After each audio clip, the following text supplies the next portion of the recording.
Hello, guys. Welcome to the Alex T. Jones Racing Podcast. Today, I've got Henry Howarth, who last season was competing in the JCW Sport Championship. And Henry, I would like to know how you first got into motorsport. Well, this goes back a long time now. So when I was first introduced to motorsport was back when I was actually living out in Australia, funnily enough. So we went out there for my dad's work. We spent just under 2 years out in Australia, and we went to Phillip Island, and we had a little go kart track there. And at that go kart track, obviously I was only 5 at the time, so I couldn't drive go karts, but we had little tandem carts for parents to take their little children out in. So my dad said, "Oh, would you like to go do that?" So I I just thought it'd be something fun to do. I went and did it. I absolutely loved it. It was me, my dad, my granddad. We all went karting and spent half the day at this go kart track, just having some of the best times I had. And ever since then, just been absolutely obsessed with it. So when I came back to the UK, it was all go karting things, team sport, and then later on in 22 we moved to outdoor karting. But yeah, so yeah, it was other side of the world is where it started. That's very interesting, actually. And what was the competition levels like, would you say, over there? I'd say it's there's I'd say it's pretty similar to the UK. There's lots of sort of tin top racing out there, which is very, very close door banging. Everybody's got dented panels. It's not like quite like what you'd see out in Europe, where all the cars are pristine and nice and shiny. They're always well presented. I'd say it's very similar to how we race here in the UK, which is doors out, elbows out, very feisty racing, I'd say. Yeah, definitely. There's a lot of feisty racing, not just in the top championships, but in the lower ones as well, as you'll find as you went through the Fiestas as well. Yeah, definitely. Lots of door panels gone. And what got you into the Fiestas before you went into the Minis, would you say?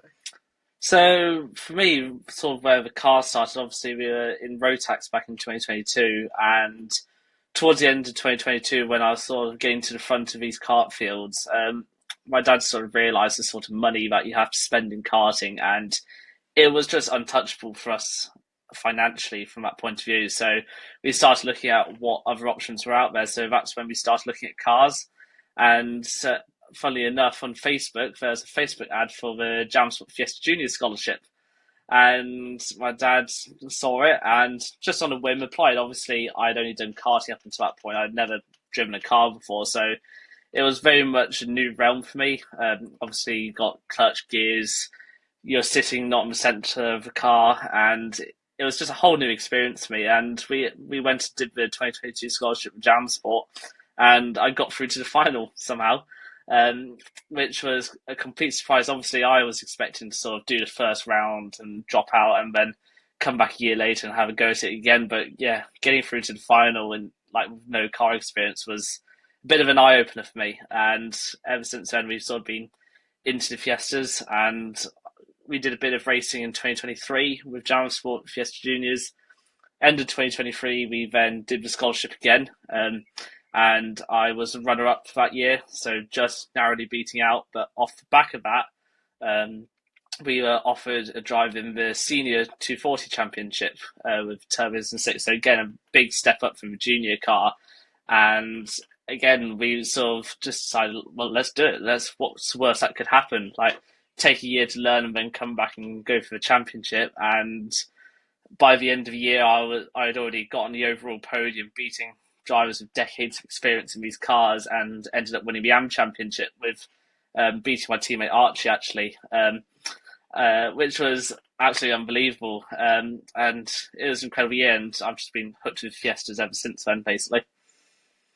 That's good. And with Fiestas, because we're sharing the same paddock with BRCC, it's quite good because although the Fiestas don't share the all the weekends with the Mazdas, but I think it's quite run quite well right now because you've got, I think it was 31 at the last round as well, just over the weekend. And it just seems to be going from strength to strength, the Fiestas right now.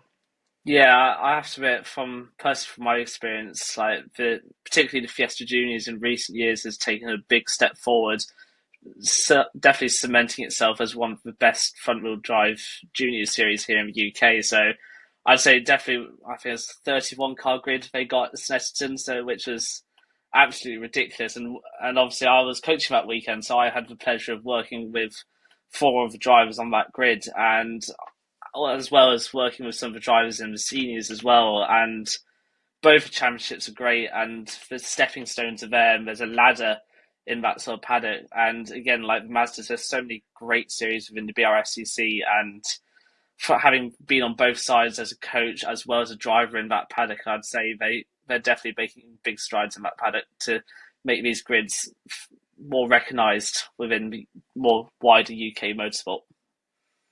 Hmm. And could you remind us who you were coaching over the weekend? So in the juniors, we had Oliver Heron and Bobby Holmes. They were more at the front because they were returning drivers to the juniors, and then we had two rookies as well. So we had Joe Wood and Kieran Stewart were our two other drivers. Who was Joe Wood had previous experience was in the JSCC. That's why he was competing in last year. That was his first season in cars. So first weekend in Fiesta Juniors, all four of them did really well. We had Oliver Heron and Bobby up at the front of the field fighting for podiums and wins, which was great to see. And then we had Joe Wood and Kieran, who were solidly in the mid pack and making lots of improvements over the course of the year. So, having working with both the front end drivers and mid pack drivers who are new to the championship, like all of them are making so much progress, even at the top of the front field and the bottom of the field. It's just such a close championship now that you can see like even the new drivers were faster than some of the front drivers in sections of the track. So I definitely say that we've got a good driver lineup this year, and I'm looking forward to seeing what they can do at Silverstone in a couple of weeks' time. Yeah, it'd be very interesting to see how they all get on. And I imagine, will you be coaching for that weekend as well? It's hard to say for the moment. Obviously, I'm talking with a team currently about where they want me and what weekends they want me. As it stands right now, I'm probably going to be at that weekend, and probably as it stands right now, I'll probably be coaching for the rest of the season for the Fiestas as one of the more senior members of the Jam Sport Racing team. So we'll just have to wait and see. I'd love to work with all their drivers, like all four of the juniors and the two seniors we've got. They're all amazing to work with at Snetterton, and they're all such great drivers and made so much progress over the course of that weekend that I'd love to help them progress over the course of this year and see if we can cement them as some of our best drivers and help them sort of come up, and hopefully they'll be racing me in minis in a few years' time. And speaking of minis, you had a very good season last year, didn't you? Winning the championship. Yeah, so it was definitely we started the season off really strong. Obviously at Donington, the first round supporting touring cars, we won two of the three races in that first weekend, and the first half of the season was phenomenal. We went into the Croft weekend with an 80-point lead after three rounds, which was unbelievable to be honest. It's slightly unfortunate that towards the end of the season we were starting to run out of budget, which was a big factor in how our pace struggled towards the end of the season. And that's where we saw some of the drivers who had a much larger budget start to catch back up, which was unfortunate. But that's racing at the end of the day. Like it's a very big financial commitment, so you notice it when your budget's starting to run dry a bit that you will start to lose some pace just because you can't afford to replace parts before they break and all these sort of preventative stuff you have to spend money on. It's like I said, it's a big financial burden. So we did unfortunately lose out on the overall, but we still won the rookie championship. So we just narrowly missed out on the overall, unfortunately, but still rookie champion for this year, for last year in the JCW Sport, as well as setting a record for most podiums in the season in the entirety of mini challenge history, which is great to hold that record, and hopefully that record will stay for many years more. Hopefully, but yeah, so yeah, it was a phenomenal year, and obviously first year in minis as well. It's a big step up from the Fiestas. So yeah, it was obviously a great year for us. Obviously, it's slightly annoying we couldn't win the overall thing, but at the same time, I'm glad we managed to set a record in the championship and win the rookies as well. It's an achievement that will hopefully stay with me for a long time. You should be very proud of yourself because not many drivers can seriously say that they had a limited budget and come second in the overall championship and win a rookie championship. Because as you've just said right there, drivers with bigger budgets, and it's just like when you're trying to fight for a championship, you unfortunately need the money, but that is very serious, very good going to do that well with limited budget. Yeah, no, it was like I said, it was definitely a tough year for us budget wise. Like I'm very lucky to have a very supportive family and team. Like Jam sort of helped us out so much from the financials of it. So I have to give a big thank you for all the support they've given me from Fiestas and bringing me up through the Fiestas into Minis. And we're still working really hard with them this year to try and sort something out. Obviously, we missed the first round at Donington, which is unfortunate, but we're still working really hard and behind the scenes with the team to try and put something together. So fingers crossed. Hopefully, we'll be on the grid soon. Obviously, Fingers crossed. we're still working on the finer details of everything. But hopefully, we'll be able to announce something in the not too distance regarding this year. But yeah, the Jamsport has been it's the second family for me, and they've been so supportive. Of my career and helping us get from where I was in 23 in a junior car up into mini sports in 25 in the span of 2 years. They've helped me so much, and same with my family and all my sponsors. They've all been so supportive, and they keep coming back and helping me, and not once have they doubted that I don't have the talent to do it. They know that this is what I want to do, and they're doing everything they can to support me. So yeah, I've just got to say a big thanks to everyone behind me, because they've all been so supportive in getting me where I am now and trying to help me push forward to the future. That's awesome to have your family with the support, because a lot of youngsters like yourself need the family money to and sponsors to just try and help out. And we're in a sport where money does mean a lot of things right now, and it's just unfor- unfortunate for the likes of yourself where you need the sponsorship to keep going to just get the season going as well. Yeah, like you said, it's a lot of motorsport. As much as we love to all just go racing and have fun, it does cost a lot of money at the end of the day to do it. So, obviously, for people who don't have millions in the bank ready to spend on it, obviously, this is where partnerships with companies is so important. And I think in more recent years, that's come to the forefront of motorsport is having these partners. Because at the end of the day, not every most people can't afford to do motorsport. So having a network of partners and companies that work together and work with you and support you is what inevitably makes a good driver at the end of the day. Is being able to build that network that supports you and helps you out throughout your career is what makes the best drivers in this modern day of motorsport, I'd say. Definitely. And whilst we're on this subject of motorsport, because you're part of the Motorsport UK college, the Dice Academy. And what's that like, going to college there? I'd say it's definitely helped me stand out a lot. Obviously, with the amount of drivers in the club levels now, it's such a rich environment for the amount of drivers we have now, which is obviously great to see. But at the same time, it makes you hard to stand out to partners and sponsors and just everybody on the grid. So being selected, like less than 20 people in my year were selected for this academy. So being a part of that has really helped me stand out from that side of things. And also just for stuff I've been able to learn. So we've learned about car setup and car development. So how to do maintenance, how to set up the car, what everything does on the car. We've also done sim training with some professional drivers. So William Tregerth has been our sim coach. He's raced in GT World Challenge. He's done some incredible things. So having him as a sim coach has helped us a lot from a data analysis point of view. And then having the likes of like iZone Performance and Porsche Performance doing fitness and more sim coaching. Just the amount that I've got out of it has been extraordinary and has helped me develop a lot as a driver from sort of a more mechanical point of view as well as data analysis. Overall, I've just learned so much from the academy, and just being part of that academy and being saying that I'm one of like 18 people that were chosen to be a part of this is just yeah, it's phenomenal and unbelievable to say.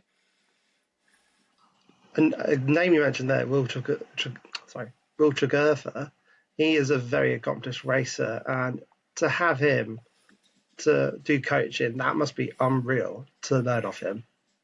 Yeah, I couldn't quite believe it, to be honest, when we first introduced to him, and obviously the coaches, like everyone at that academy, has so much experience and has helped us so much. Obviously, the guys from Porsche coming down and doing fitness training with us. We've got all the guys at iZone helping us, and Ben Will as well, who's based at the college doing stuff for us every week. It's yeah, you can't find that experience anywhere else, and having access to that experience and knowledge. I've learned so much just from talking to him about different race setups and how set cars are. I've learned so much from all the personnel at the academy that it's been such an invaluable experience. I got so much out of it, and you just can't find that experience elsewhere. Very true.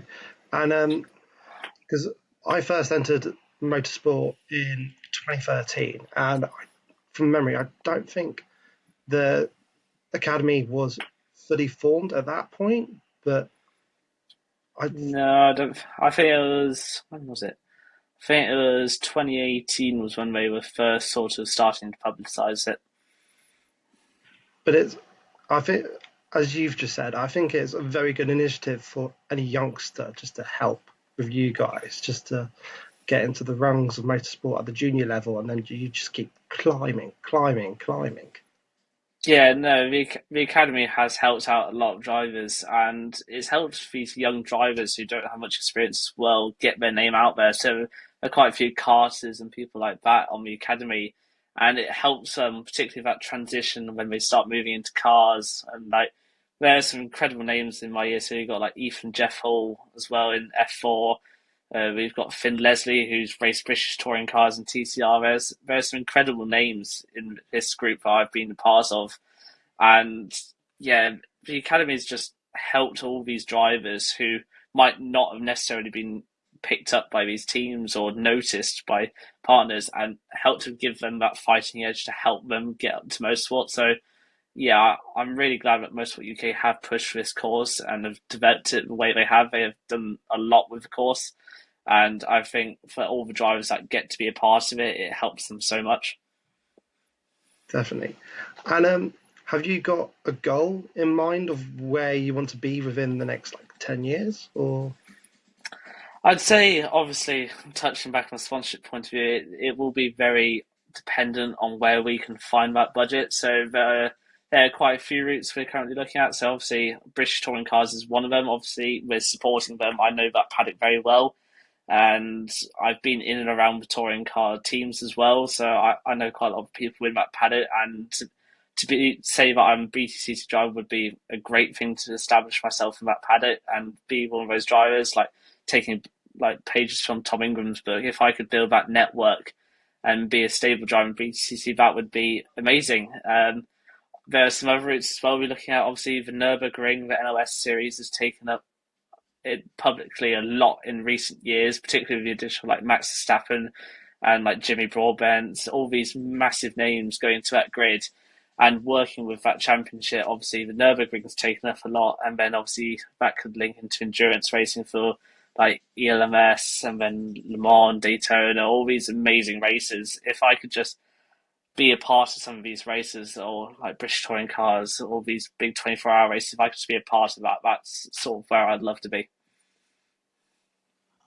that's mega because it's good to have any of those type of goals. And as you just said, Max Verstappen in the NOS, it's just like for a lot of, yeah, I would have said youngsters, but for lots of people in general, it helps to keep that series elevated to have someone like Max in there, because then more people just want to enter the series. Yeah, no, absolutely. Max has helped that grid out a lot, and obviously, I think it was NOS 3. They had over 140 cars on that grid for the race, which was absolutely phenomenal to see.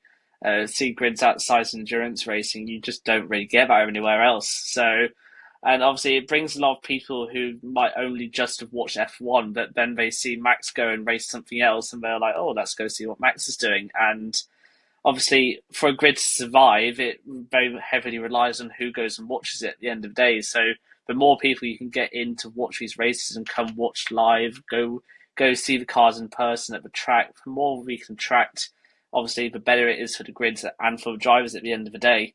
So yeah, no, Max, even though he's only just been doing a few races and been a part of that grid just as a driver, helping out his team, the amount of publicity that the championship as a whole has got from it is just extraordinary. And I think that's one big point that a lot of championships need to learn from is that, yes, it's great to have good grids, but at the same time, you need to push for that publicity to keep that grid alive. Definitely. And have you seen that photo of Max with, I think it was either on the grid or at the end of the pit lane, and his car's just swamped by everyone? Yes, yes, I did see that. I've seen numerous videos of him sort of exiting pit lane at Nürburgring, and just the entire pit lane is full of photographers. And as a driver, that's something we love to see. We love to see people going to these race weekends, getting to the track, seeing everybody in person. And as well as me, I'm a solid believer that like also the young kids as well, because if you can give these more youngsters a great experience when they come to a track, they'll want to come back for more. And that'll be something that sticks with them for life. They'll want to come to the touring car races every time they're at Donington, let's say. And I've met plenty of sort of young kids and young drivers as well who have come to like touring car weekends, and I've just said, come take a look around cars and get them to sit in it. Just give them a really good experience, and then they come back and more. And then I see them a couple of weekends later at Alton, let's say, and they're like, "Oh, there he is." And as a driver, it's great to see these like sort of younger generations getting into the motorsport because, like I said, at the end of the day, this is what keeps the sport alive: is getting these people in, getting fans interested in the sport. That's what keeps the motorsport running at the end of the day. So yeah, everything I could do to help these younger generations get interested. And I just love giving people the best experience they possibly can because obviously F1 being F1, it's so hard to get up and close with drivers and the cars. And you've got to spend ludicrous amounts of money to get anywhere close to them. And as someone who's been to Grand Prix, I went to Silverstone back in 23 for my birthday, and it was a great experience. Don't get me wrong, but I only saw like one or two drivers from a distance, and that's all I got. Whereas if you come to BTCC weekend, you can come and meet all the drivers, you can get up and close to the cars, and it costs a fraction of what it would cost to go to an F1 weekend. So I think lots of championships have to seriously promote getting the drivers out there and getting the fans in, meeting all the drivers, getting close to the cars. 'Cause, like I said, that's what keeps these championships alive, is keeping these fans interested. Yeah, and I floated an idea to a few of my racing friends within the industry, even though I know never be taken seriously. But if Mr. Gal, if he's listening, highly unlikely, but if he could give every championship in the UK just one weekend with the touring cars, it then promotes the championship and then it attracts more people to that championship to go to them as well. Yeah, yeah, no, absolutely. Obviously, it's such a tight weekend as it sounds, and obviously it'd be great to see more championships being a part of it. And obviously we have the legends that come in and out of it, which are great to always see when they're on the weekends with us. Croft last year we had the legends with us, and it was just great to see all these fresh faces in the paddock and the new championship. So I think definitely would be a good idea if we could get some more championships sort of guesting in and out, and obviously with the mini challenge having split difference between the JCW grid and the trophy grid, obviously that's another two grids. So if we could start introducing some more, I definitely think that could help a lot of different grids out and the touring cars as well. Because at the end of the day, it's the same racing and it's always entertaining. But having a fresh championship introduced, which is new racing, new drivers, new cars, it will only help promote the other championships on the weekend as well because it will draw new faces in who might not be going to see those races but might be going to go see the Fiestas. Like you do get that of people who, or truck racing, for example, you might get people who are only interested in the trucks and the things that follow that. And if we get them more enticed to coming towards touring cars, then yeah, no, I definitely think it could help other championships out a lot.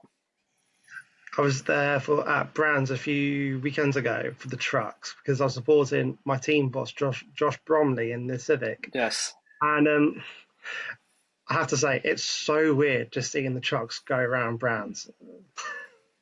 Yeah, no, I remember watching obviously TCR being there. Obviously, we had Jensen out in the TCR series, so I was watching live, and I remember watching the trucks go under the bridge, going up to Druids, and I see them nearly scraping the top of the bridge, and I'm like, Jesus.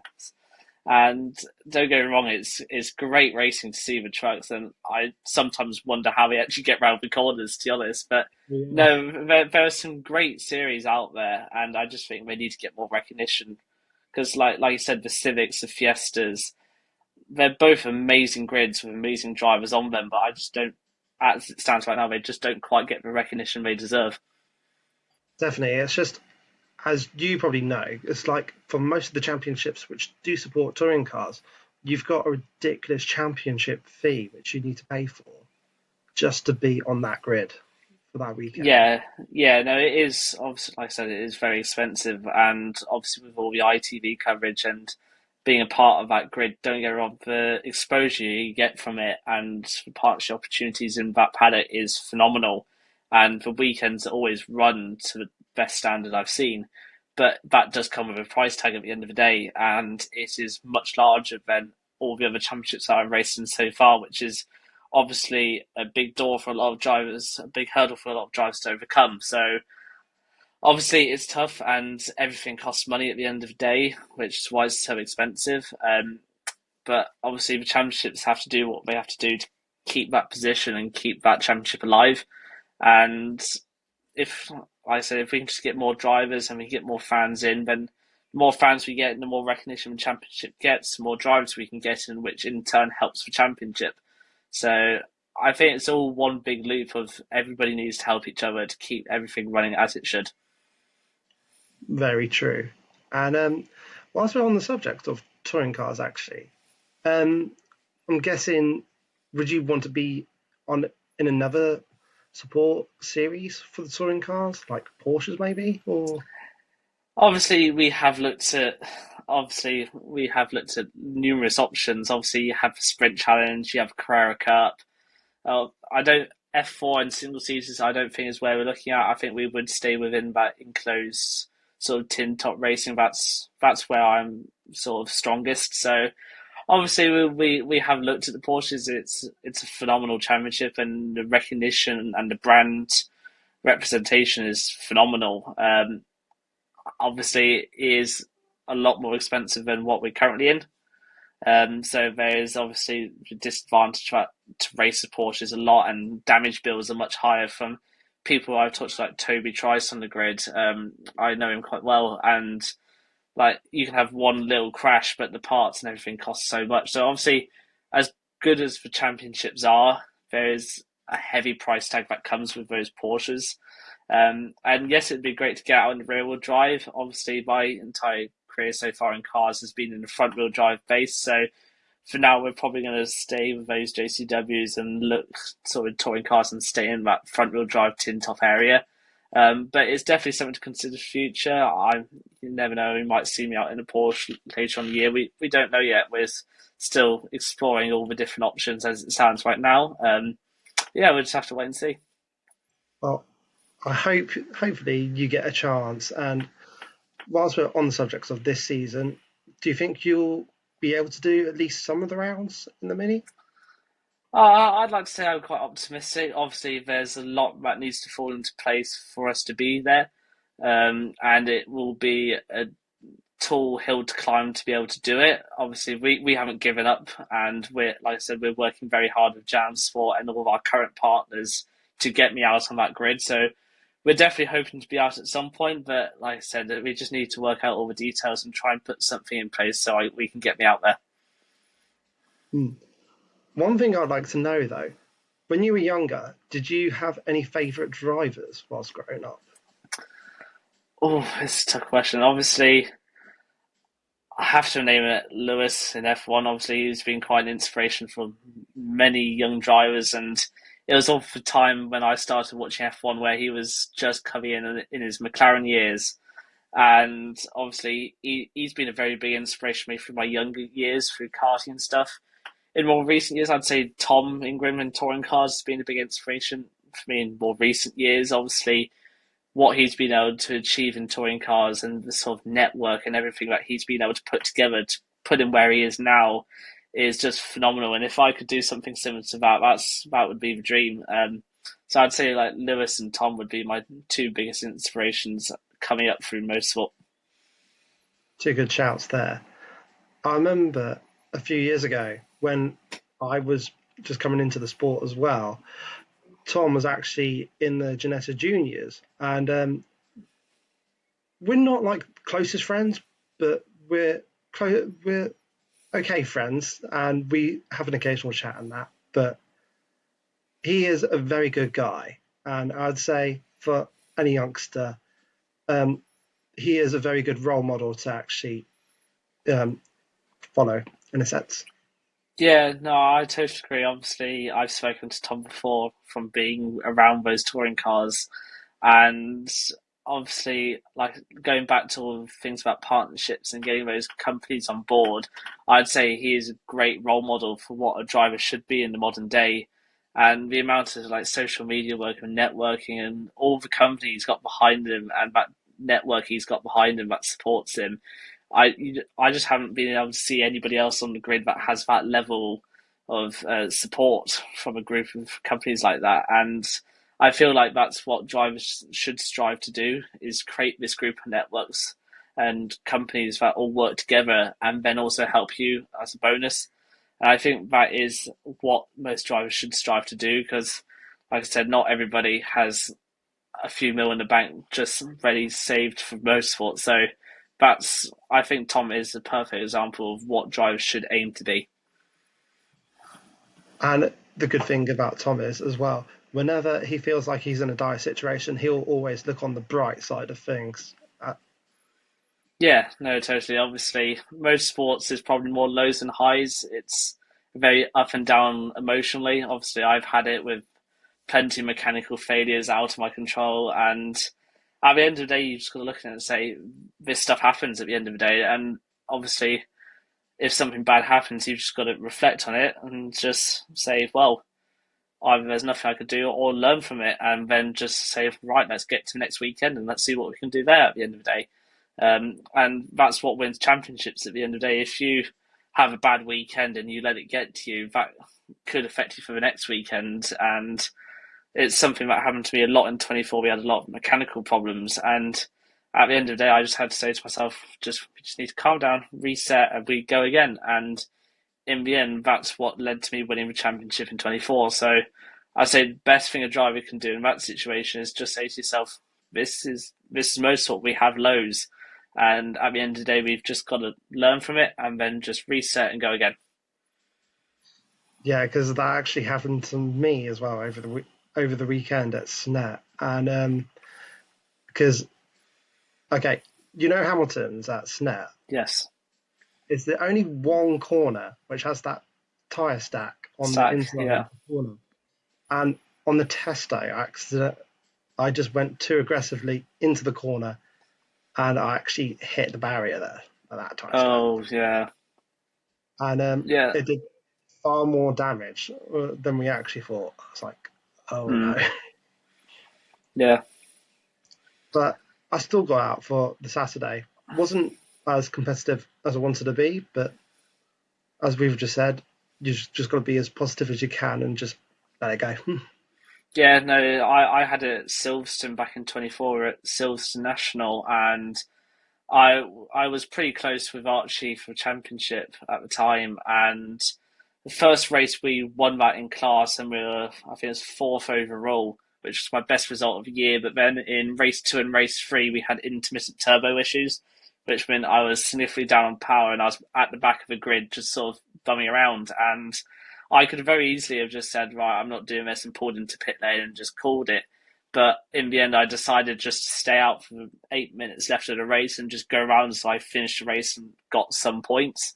And in the end, that's what made the point difference that led to me winning the championship. And if in my instance I had just said, I'm not doing this and I've just had enough of this and just pulled in, then I wouldn't have won the championship. So having that mental fortitude just to push on and push through those bad times is that's the key characteristic that will help you as a driver.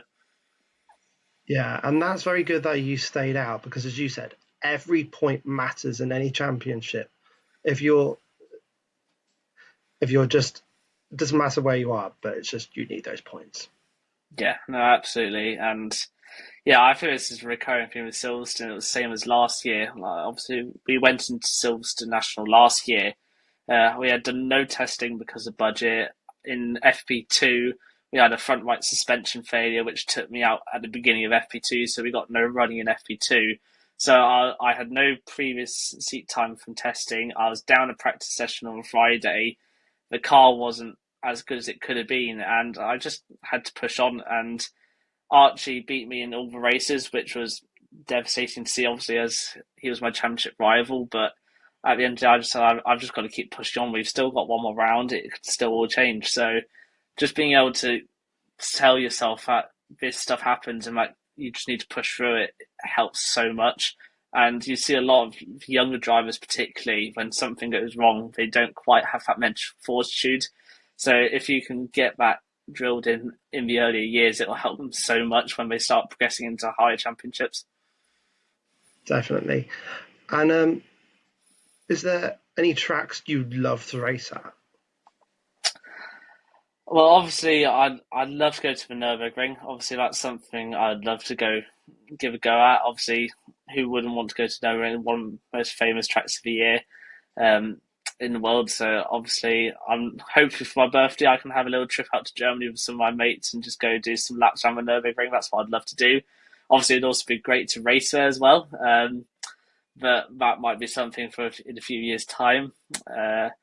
Tracks I've raced up before, I've loved Donington. Obviously, that's just down the road for me. It's about half an hour away from me. So and it's just such a great track. It's just such fast flowing, and it's just a really really well built track. Personally, one of the more recent tracks I've had the pleasure of racing at recently was Knockhill, and I just absolutely love that track because it's just so crazy and out there. There's nothing else out there that's like it.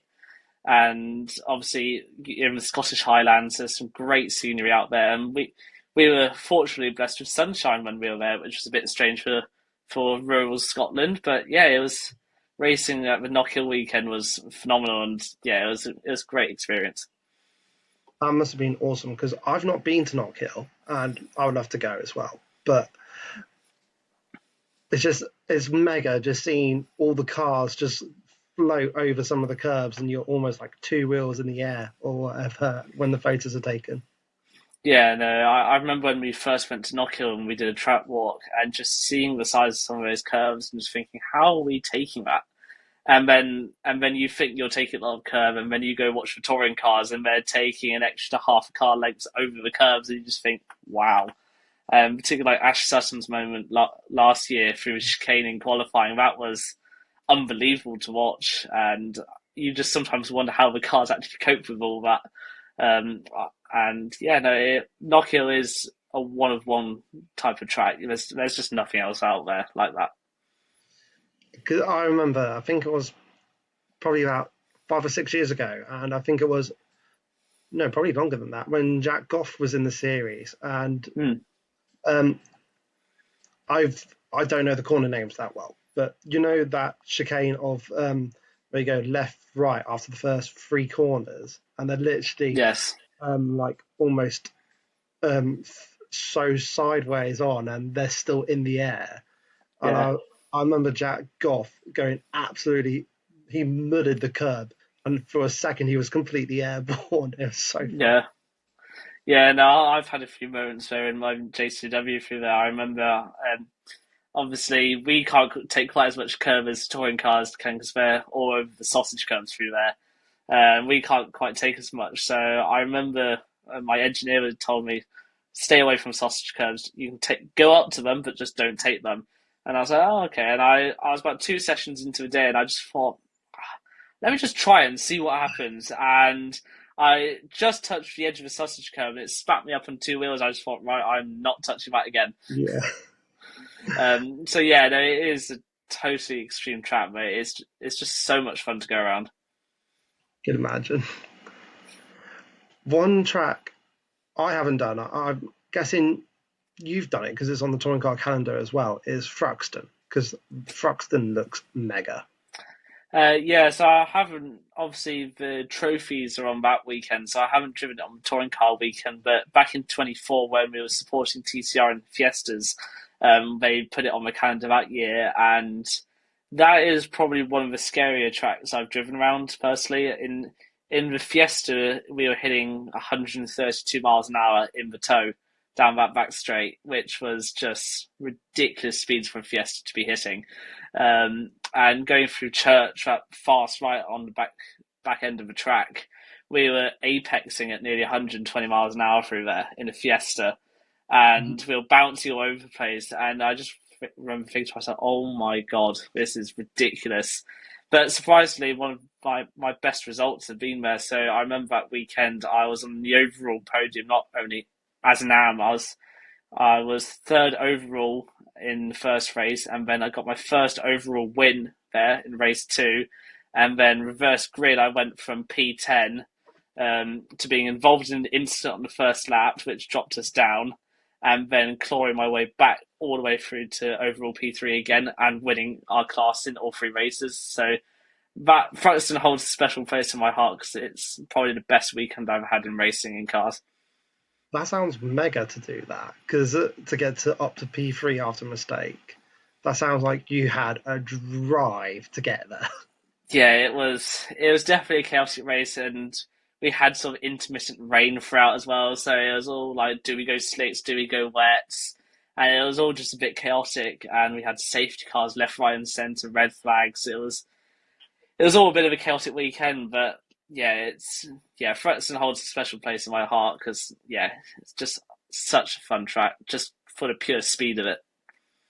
Were you like right on the rev limiter as you're almost forced to get to the breaking point for that last chicane as well? Yeah, so I remember because of the ratios we were running, I believe we were running the short ratio box that weekend. So I was at the red line in fifth gear in the Fiesta when I was in the tow, and we were nearly in sixth gear, and I was just like, Jesus, like we were approaching that final chicane at Fruxton, 132 in a Fiesta, which was bouncing all over the place, and I was just like, are we going to stop for this chicane? It was absolutely ridiculous. I never thought I would go that fast in the Fiesta, and I probably never ever will again. Well, it could happen again at some point. Maybe. We never know. Are you into like any other sports apart from motorsport though? So recently, my mate's been getting me into golf. That's been my recent adventure, been getting into golf. I was watching Masters, obviously, a month ago, and darts was another one that I've been getting into. So I've got my own darts set up here at home. So I've been playing quite a bit of darts and golf recently, and paddle has been the other one. I obviously the academy we went down to Bicester Resort, and obviously they have paddle courts there, and we did about 4 hours of paddle that day. That was really fun, which I'd love to do again. But yeah, so yeah, golf's been the most recent one outside motorsport I've been done. I've been enjoying that. That's awesome. And because how good was the Masters anyway? Yeah, no, I remember seeing some of the ball speeds that those guys are hitting, and it just astonishes me how fast they can get those and how far they go. So I remember seeing like some shots with a five iron hitting like 182 mile an hour ball speed, and I'm like, how are they hitting that when with a driver I'm hitting 142 mile an hour ball speed? And I'm just like, it's just a whole nother level, and just the amount of practice and dedication that those guys have is unbelievable.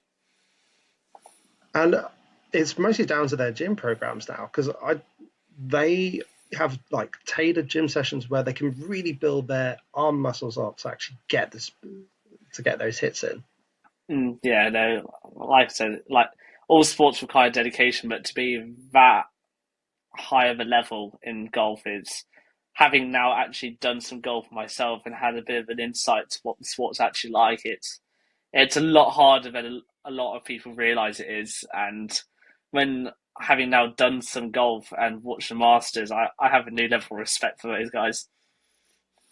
I can give you something which might interest you and might not. But when I went to school, there's someone who actually competed at the Masters this year who I went to school with, and Oh that was wow!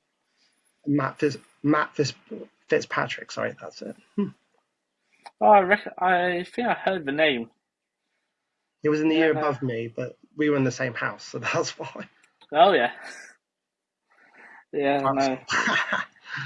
Yeah, Oh, no, it was great to watch, and yeah, no, it'd be great to see that sort of thing in person as well. That's something that I'd like. That's probably something that's on my bucket list now is to go watch Masters in person. I reckon it'd be really cool to watch. Although I didn't know, apparently at Augusta you're not allowed to film anything. Really, I did not know. I didn't know until I No, heard from someone to say that they're. So I don't even know if they're allowed to take their phones out to like have a wow, message or anything, but apparently they're not allowed to record. yeah, that is crazy level of restriction. Yeah, I did not know it. Learn something new every day, I guess. You do, yes. Would you say as well, along with your motorsport, is there any other idols you've got outside of motorsport? It's hard to say. Obviously, a lot of my life has been within motorsport and very heavily influenced by it. And I wouldn't, obviously, in more recent years, I've been sort of getting out of motorsport because obviously it has taken up a lot of my time. And practically everything I do is for racing in the most recent years. Like, if I'm not sim training, I'm at the gym doing physical training. If I'm not at the gym, I'm at college. If I'm not at college, then I'm racing. So I think it's fair to say that I've been very much just in the motorsport paddock for the past 2 years and haven't really ventured outside, which is obviously why I've been trying to. My mates been sort of helping me get out and sort of doing other things, getting into golf, getting into darts, and just taking a step back. Because obviously, yes, I absolutely love motorsport, but sometimes the best thing you can do is just take a step back and just reflect on everything that's happened and then just reset, look to the future. Fairs. Do you have a sim at home? Yes, I do. Well, it's actually just behind me here. So yeah, so yeah, Very good so setup right there. yeah, so that sim has been a work in progress for the past nearly 4 years now. So it started out that we had actually a little custom tubular frame that Jamsport made years back. And so we bought one of those and just had some little Fanatec equipment, a little TV, and that was it. Um, And over the course of years, we've then got an aluminium frame, then we got a curved monitor, then we got some new wheels, new pedals, and it's gradually over the course of about 4 years, we've gone from this tiny little like Logitech G29 thing in the lounge in front of the TV, and we've gone to a full built custom rig. And I'd say personally, it's been a great tool for me to use.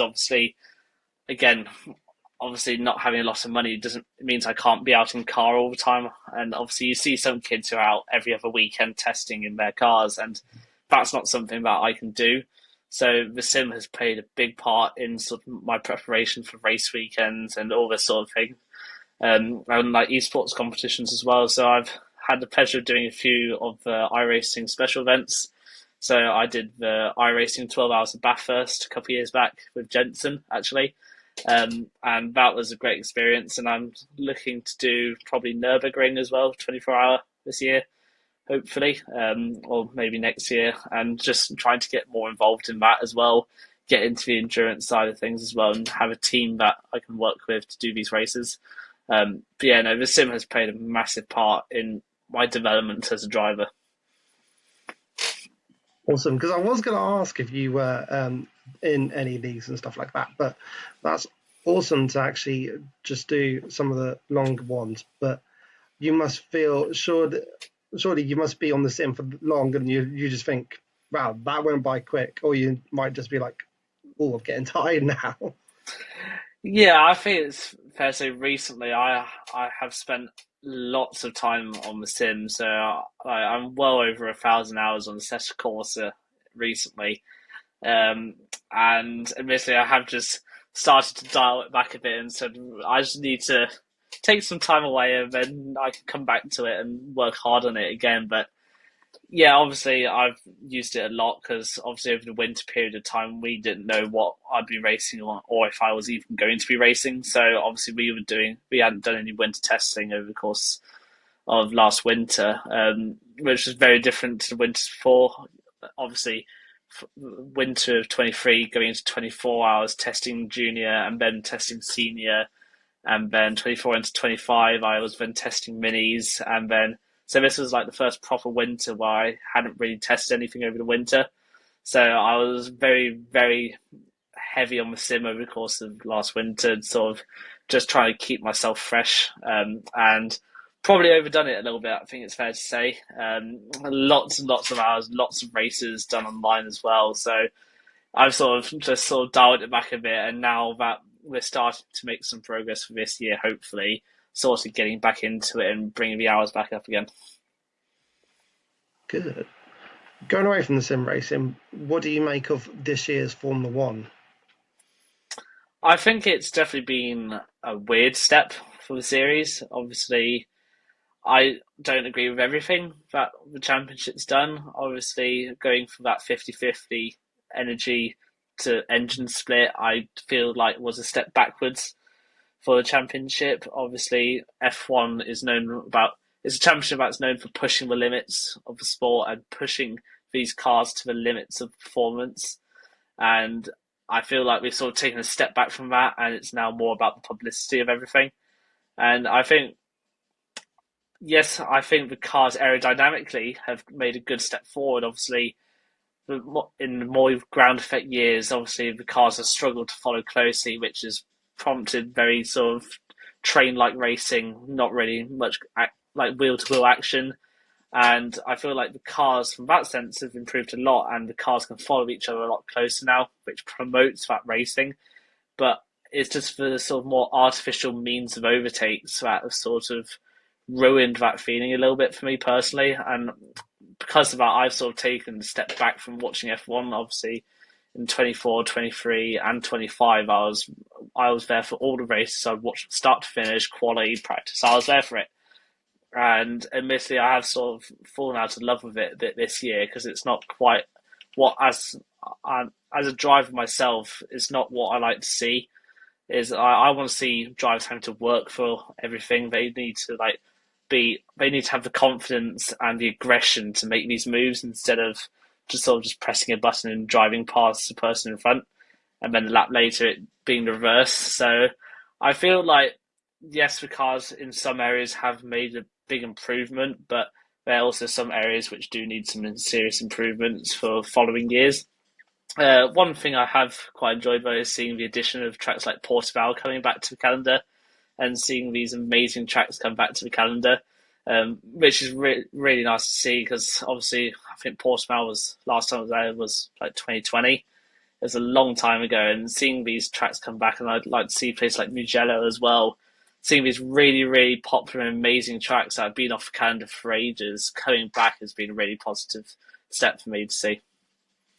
Well, did you see the news today? They're going back to Turkey from next year on. Yes, I had heard the news about that. And again, it's a phenomenal track, and I have missed it from the calendar. And yeah, I'm looking forward to seeing them back there, all these great tracks, because there are plenty of amazing tracks out there that are Grade 1 FIA and could host the F1. And I feel like, obviously, we've got a lot of tracks that have been on the calendar for ages now, and maybe just switching a few of them out and just having some fresh tracks and some fresh racing would help the series a lot. Definitely. And going back slightly, because you're probably too young, but have you seen the V10s and like the V8s for Formula One? Yes, I've actually had the pleasure of seeing them in person, actually. So I've seen the one of the Benettons from Schumacher's period of time. I've seen a couple of the McLarens from like Senna and Prost period. I've had the pleasure of seeing a lot of these more classic cars, and that's sort of what I would have hoped that F1 would have sort of revolved itself around, is not tons of downforce, just pure engine, no Mm. power. And I feel like that's sort of the best period of times is when we had these like naturally aspirated V12s, V10s that were just straight noise and horsepower. And obviously, I never had the pleasure of going to see these cars in person racing for a Grand Prix, but I have had the pleasure of seeing them driven around. So you do get the feeling of what they were like when it was a grid of like 20 of these cars. And yes, it was really great to see these cars being driven around, but it's not the same as a Grand Prix at the end of the day when you have 20 of them. And I just love to see that passion come back to the series. Obviously, like I heard people say, like obviously back in the V10 periods, you could hear those cars outside the event. You Like could you'd be in a village you could over, and you could feel the cars going around, just a pure vibration, and you just don't get that feeling anymore. It's very sort of controlled and tame compared to what we used to be. And I think we just need to take a step back. The series needs to take a step back and realize what it should be, and then go back to what it is. because my first British Grand Prix was 2008, and Oh yeah, and honestly, that was the best era of Formula One because, as you said, it's just like um, it's like you didn't even you didn't even see them before they came into shot. It was amazing because yeah, 2008 was the one of the last few years where you had the bridge corner, and yeah, they were literally coming down, and where the old advertising board used to be, just before the bridge corner, and you heard them from there when you were even sitting in the original last corner, and oh I yeah, sat there, and yeah, it was just amazing, and I do feel, and you'll probably say the same, that synthetic fuels are basically available now, and I yeah. do feel they should make more advantage of them to try and get the old style engines back into Formula One. Yeah, no, absolutely. Obviously, British touring cars has been getting involved with more sustainable fuel, and Mini Challenge itself has made lots of progress on sustainable fuel. So, obviously, in more recent years, all the cars on the grid are on some form of sustainable fuel. I think it's 50% sustainable fuel as it stands right now for Mini Challenge, and aiming to be 100% in the next few years. So, obviously, there are plenty of series out there which are now making use of this synthetic and sustainable fuel. And I feel like F1 would probably advantage itself by being able to use this and then open up the engines a bit. Obviously, they've gone quite heavily down this hybrid route, and well, personally, and I'm sure people agree with this, that it's probably the wrong route to go down for the series, and they're trying to push for hybrids too much now. And like the Formula head of Formula E said, we've already got that. We've already got these electric cars, and F1's now becoming more and more like that. And people don't want to see F1 become another Formula E series. At the end of the day, they want Formula One to be the pinnacle of motorsport. They want it to be the series that pushes the limits of physics and of what cars are capable of. And like I said, I think we need to take a step. The series needs to take a step back and just reflect on what it should be so they can make the necessary improvements. Yeah, definitely, because it's just like for me, um, you will never beat the V8 era, and just trying to say, I was just trying to think how to word this properly. I was just going to say, yeah, with the way it's going, that's it. With basically Formula One wants to be have the technology available to be worthy for road cars, but Mm. the thing is, the road car technology is already there. So I feel, Yeah, as you said rightly, Formula One should be the pinnacle of motorsport. It's unfortunately not right now. I think Le Mans and WEC is probably the pinnacle right now, unless you disagree. I'd say what WEC has done recently, obviously with the addition of like Aston Martin coming into it, and now we've got Genesis have come into the series. We've had the addition of lots of new teams and returning teams, and I'd say particularly like the hypercar in particular grid has gained a lot of presence in motorsport in more recent years. Obviously, I've been following WEC for and those sort of 24-hour races for a while now, and I have to admit I find myself having a lot more fun watching that type of racing than I have had watching F1. And obviously, yes, they are most of them are hybrid cars. Obviously, the Valkyrie isn't, but I feel like they've got that balance between hybrid and petrol right, where the petrol engine produces most of the horsepower and the hybrid's there just to push it that little bit more. Whereas I think just F1 has just gone too far down this route, and they're trying to make hybrid like their main thing, and they've just pushed it too far.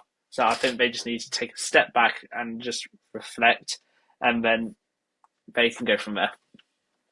Yeah, Like I said, I think just the main thing for me is just to again just say big thanks to everyone who's supported me. Really, obviously, amazing partners that we've had. Obviously, we've had Potter Financial Partners. We've had some of the Circle hospitals throughout the country. So we've had Park Hospital, Woodlands, Cheshire Clinic, and Kings Park as well. Those are the hospitals that supported me for the rounds that they were close to.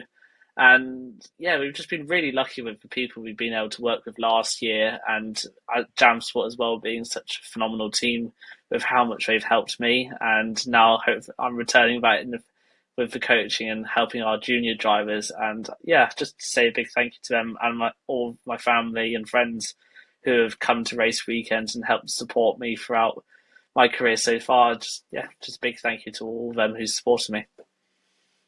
very nicely put, Henry. And before we do go, what is your at for everyone to go give you a follow on social media? So on Instagram and TikTok, it's Henry Howarth Racing. If you go about it, it's a nice, obvious profile picture of my pink Mini, so it's hard to miss. But yeah, so if everyone could go follow and support, that'd be great. Awesome. Okay. Thank you for listening, guys, and thank you, Henry, for coming on as well. Thank you very much for having me.